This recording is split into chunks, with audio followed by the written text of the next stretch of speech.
Hi everyone, I'm GREYMOND. Today I'm answering some of the questions about OCD recovery. These are the questions that you asked below my video on Ask a Question about OCD. First question is, the person is asking, what about if somebody has chronic health issues? Can you still recover from OCD and would it impact OCD? You know, just because from again I always when I answer a lot of the time, probably most of the time, I answer from experience, because if you consider how many people I've talked to, how many people I've helped recover, not to say but realistically, right, that I do have a lot of experience with different people in different kinds of situations, recovering from OCD, developing OCD and recovering from OCD. So really, I don't find that chronic illness plays a role. Just kind of as a side note, Lyme disease in some people can cause OCD on its own. So you do have to get rid of it. I would see somebody who specializes in Lyme. I've had clients who had it and got rid of Lyme related stuff, which helped alleviate OCD. Now, this is not the sole way to get rid of OCD. You still do have to do ERP, but there are situations in which OCD can be provoked by other things, which can either make things worse or make ERP almost impossible, and if you take care of some of those things, sometimes it really, really helps, but again, it really depends on the situation. Most of the time it doesn't affect it, but sometimes it does. That is kind of like the short answer of this. If you would like to have somebody who you can kind of go to for this stuff, I do recommend Dr. Morse. You can search for him on YouTube. I don't have any affiliation, but I know they're really knowledgeable. They're very much into natural foods and things like that. But I would say see a specialist for Lyme for sure.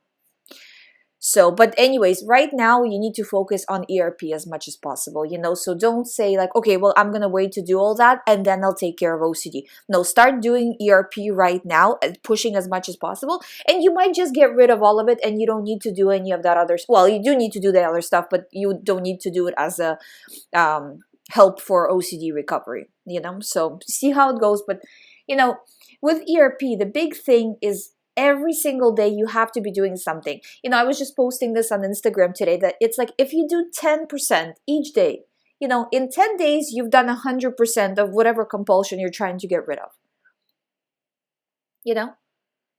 Just day after day after day, you kind of have to go into this robot mode, what I call the Terminator mode. It's just, you're just going, you're just doing it, doesn't matter what the thought brain is sending, you're just going for it, but I find that it's just pushing through, no matter what situation you are in life. And this goes for physical issues, health issues, or stress issues, but like real life problems. You have to put OCD recovery as your priority, because if you're mentally not focused, if you're mentally in what I call an OCD land, everything else starts to fall apart. So you have to get yourself mentally okay, and then everything else will come together from that. I've been suffering from religious OCD for long days, and bad feelings about God always come to my mind. How can I overcome this? Please give me advice. Okay, so in terms of religious OCD is very, very common. I'm going to be doing series on different types of OCD, and from practice, religious OCD is probably the one I see most commonly. And it's just choosing not to do compulsions, choosing not to repray, choosing not to undo a bad thought with a good thought, choosing not to confess or apologize to God for having a bad thought, not doing any of these things. These things are what's keeping you trapped, or there's all kinds of things, right? Like not wearing certain colors, or not avoiding different types of things, right? The more you do that, the more you're sending a message to your mind that you are scared. You have to choose not to do that. The more you're scared, the more your mind sees that you are scared of this, the more of similar thoughts it's going to send you. You know, so you have to not allow yourself to fall into these compulsions. And again, just little by little start to reduce. So out of all the things that you're doing that's connected to religious OCD, what can you cut down right now? At least reducing, right? You don't have to eliminate completely if you're not ready for it, but at least reducing. And then from there, add another one, another one, another one, as you feel more comfortable, as you're going further in recovery. Next question is, can some emotions trigger OCD thoughts and urges? For example, when I get angry, I have more thoughts about harming someone, then feel guilty for having these thoughts. I was diagnosed with harm OCD, and I don't know if this comes with it. Yep, this is classic harm OCD. This is exactly how it goes.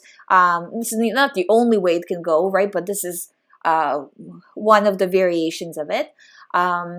And again, you have to look at it that people get angry, people can have random thoughts coming into their mind. This is not actually specific to only people with OCD. Anybody can have a thought run through their head, you know, and it doesn't mean anything. We get many, many thousands of thoughts a day. You know, this is just one of those thoughts, you know. So don't allow yourself to worry, why did I have this? Don't allow yourself to analyze it. Don't allow yourself to feel, look at some of the feeling guilty will be automatic, but try to look at feeling guilty as part of OCD. So guilt means OCD. I'm not reacting. And I'm going to do, if I haven't done it already, I'm going to do another video for symptoms specifically on guilt, because I need to. It's just such a common feeling that goes along with OCD, and it's really because the person is like, well, I do feel guilty. I feel like I'm a bad person. Why would I have these thoughts? And, you know, the simple answer is you have these thoughts because you have OCD and you keep reacting with fear. So the brain's like, okay, I'll send you more thoughts, you know. Another thing, I always say this to clients, but I just wanted to say it on here. Maybe I said it on here before as well. It's like if each one of the thoughts that you've ever had throughout the day is like a little box. And there's just like a mountain of these thousands of these boxes. So you dig in, and you find one and you take it and you give it to your brain and you say, here, this one, I'm really scared of this. So the brain takes it, puts a little flag on it and says, okay, don't worry, this I got. I'll protect you from this all the time. I'll mention it, I'll bring it up. Anytime anybody brings anything similar up, I'll just make it up if I don't hear anything. Don't worry, I got this. So it keeps telling you this over and over again, right? Whenever it gets a chance, whenever it's, you know, anything triggers it, you know? And then every time it does, you react with more fear. And the more you react with fear, the more it sends it to you. And then it will start to flag other boxes that are maybe similar thoughts. And this is how OCD develops, you know? So to recover, you need to unflag it. And to unflag it, what you have to do is when the thought comes in, when the brain shows you the box again, you have to say, no, no, thank you, don't care about it anymore. You know, just put it in the pile. And that's in short how you do ERP for Puro. You know, no, this just goes with the pile of the thoughts that I had all day today. This is not special. No, disregarding, pushing through. You know, doesn't matter if it has to do with harm. What if I'm a bad person? What if I'm this? Why would I have these thoughts? Don't even entertain all of these things. Like, okay, whatever. Yeah, I have harm OCD, clearly. So whatever, choosing to disregard.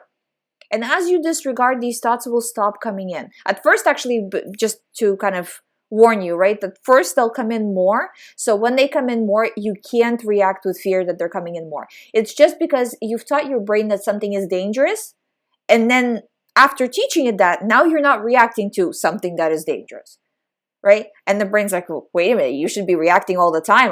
I gotta do something to get you back on track, and it just sends you more thoughts. So it's just view it as part of the process. This process works the same. Doesn't matter if a person has harm OCD, religious OCD, whatever. It doesn't matter what kind, you know?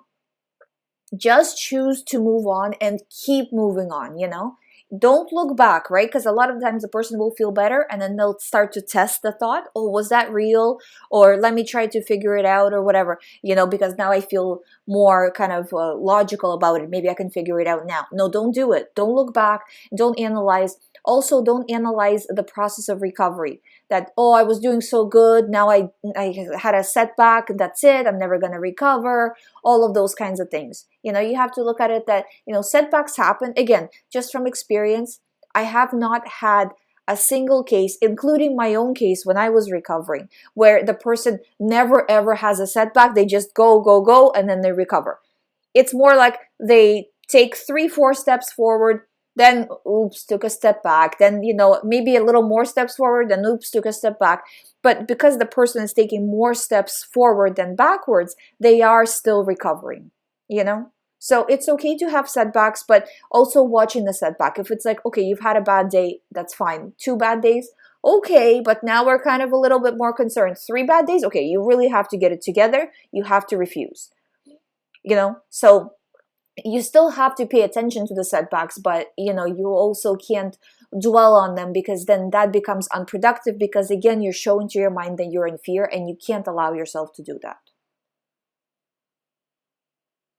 So next question is OCD recovery possible without medication?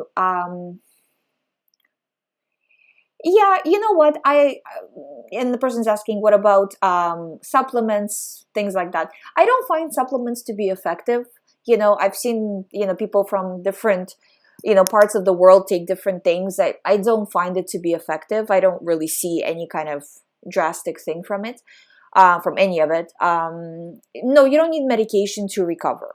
I would say, and again, I'm not a doctor, so, you can take my opinion, or leave it, so, I find that if you feel like you absolutely can't push through even a little bit, right, then, okay, maybe, if I were you, I would consider medication.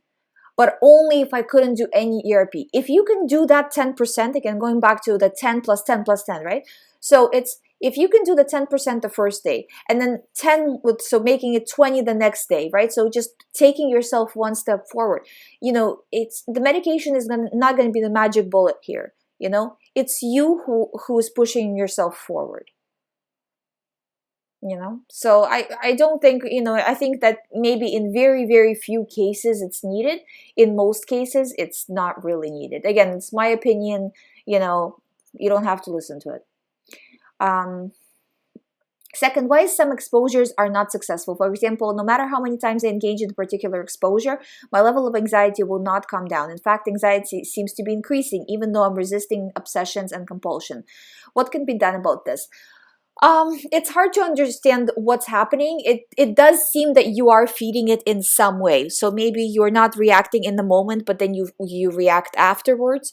Try to do, instead of completely pushing yourself into the exposure, maybe break it down and do a part of exposure. So say, for example, if an exposure that you're not going to wash your hands for more than 3 minutes, right? And you're coming down from washing your hands for 20 minutes. Well, that's a huge jump, right? So I would say try to do, halfway at least, or maybe, instead of 20, do 15 and lower it by 5, something like that, where it's just, kind of more doable chunks of, ERP. Next question is, how can you tell if you're obsessing over something because of your OCD or obsessing over something because it's actually threatening? I have a lot of trouble with this. So I would say that if you are obsessing over something, and this is where, real life OCD versus OCD thoughts come in. For example, a good example is, say, health OCD, where you're worrying about somebody else's health. Well, in that situation, first of all, you can't control what other people do. Second of all, you can't really know what's their state of health anyways, right? So you have to say that you're obsessing with it is OCD. Whether there's actually something wrong or not, Your obsessing is OCD. And say if something does turn out to be wrong, so say, like in this hypothetical situation, the person actually did have some sort of a health issue. So they found out at some point, they took care of it, and now you're worried about another health issue that this person might have. You know what I mean? So it will just jump from one to another regardless. So you have to take care of OCD. So whenever you're worried, are you obsessing over something that is actually threatening or not? The fact that you're obsessing already means it's OCD, and everything else, it'll just take care of itself, So you right now need to deal with the OCD and to reduce obsessions and eliminate them ultimately. So try to, I find that with PRO, another technique that works well if you can't stop obsessing is to delay it or set a certain time for it and really keep to that time. So, okay, I'm going to obsess from 5 to 6 p.m. and that's it. Or I'm not going to worry about this specific thought until the end of the week. If by Friday I'm still worried about it, then I will do reassurance or whatever. But right now I'm not doing it.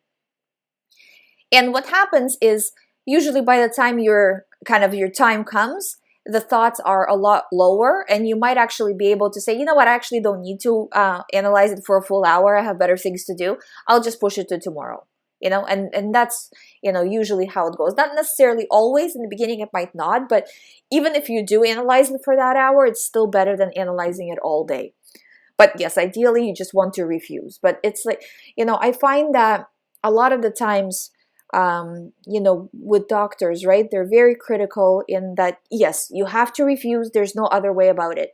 And the person says, well, I just can't. It's hard. I can't. And the doctor, because they've never had OCD, doesn't get it. You know what I mean? So it's like, if you can't, do what you can. Do you know what I mean? But do something. Every day you have to do something. No matter what the situation is, if you're stressed, if you're busy, if you're not feeling well, if something big is going on, the only kind of thing I would suggest is like, if you're really like right before, say, a job interview, like don't do exposure right before then, because you won't be able to put words together because you'll be so worked up about the exposure, So, but like, you kind of have to find, time, but every day you can find the time to do something, to push yourself forward, even a little bit, even when you're not feeling so well. Next question is, what should I do if I have a thought from when I was a kid that was true, that has been giving me anxiety for months now, and I just can't seem to let it go and move on? Well, you have to look at it that, would other people worry about it for all this time? Chances are they wouldn't. Is this adding to your life to be obsessing? Chances are it's not. Would you actually be able to change anything now and kind of fix the situation? Chances are not, right? And overall, this is OCD. So all the factors are against you here. You have to refuse to analyze this. The more you analyze, the more intense it's going to feel, the more urgent it's going to feel. I just did a video on urgency as an OCD symptom, because it comes up in pretty much every OCD. It is in every OCD case. That urgency to solve, urgency to figure it out, or to think about it again, or to remember something. You have to refuse doing that, because those things that's what's causing the problem. Okay, this video is already almost 20 minutes, so I'm gonna cut it off here, because I don't think half the people are even gonna finish watching this. I do have a ton more questions, so that's why if I keep going, it's gonna be an hour-long video. I'm gonna release this today, and I'm gonna post the next video tomorrow with the remainder of the questions. I will post below your comments in which section your question ended up being. So, and if I missed something, which I don't think I did, but even if I did, just let me know, and I will reply in the next Q&A. I really have to do more Q&As because there's a lot of questions, and sometimes, yes, the person understands, like, yeah, do ERP, disregard, but there's so many nuances to it that it's important to really understand. when I talk to clients, a big part of the recovery program is really understanding the nuances where they're going wrong. Because a lot of the time people are listening to the videos and they know generally what to do, but they're like, you know, something is not working, something is not clicking, somewhere I'm making a mistake. And we really look through what is happening, kind of play by play, to see where the mistake is happening and then eliminating it, and then always reevaluating. So, okay, so now where else is the mistake happening? You know, and then little by little, you really become super clean, you know, kind of in a sense, right, about the recovery, you know, where everything is like a very well-oiled machine. Like you're just going, you're doing, and then you're recovering. So that's what you need to do for yourself, you know, every day, do at least something and just push forward. That's all you need to do to recover. Every moment of every day, recovery is your #1 priority. I hope you find these videos helpful. My program is available on youhaveocd.com. Please subscribe. I'll see you in the next video.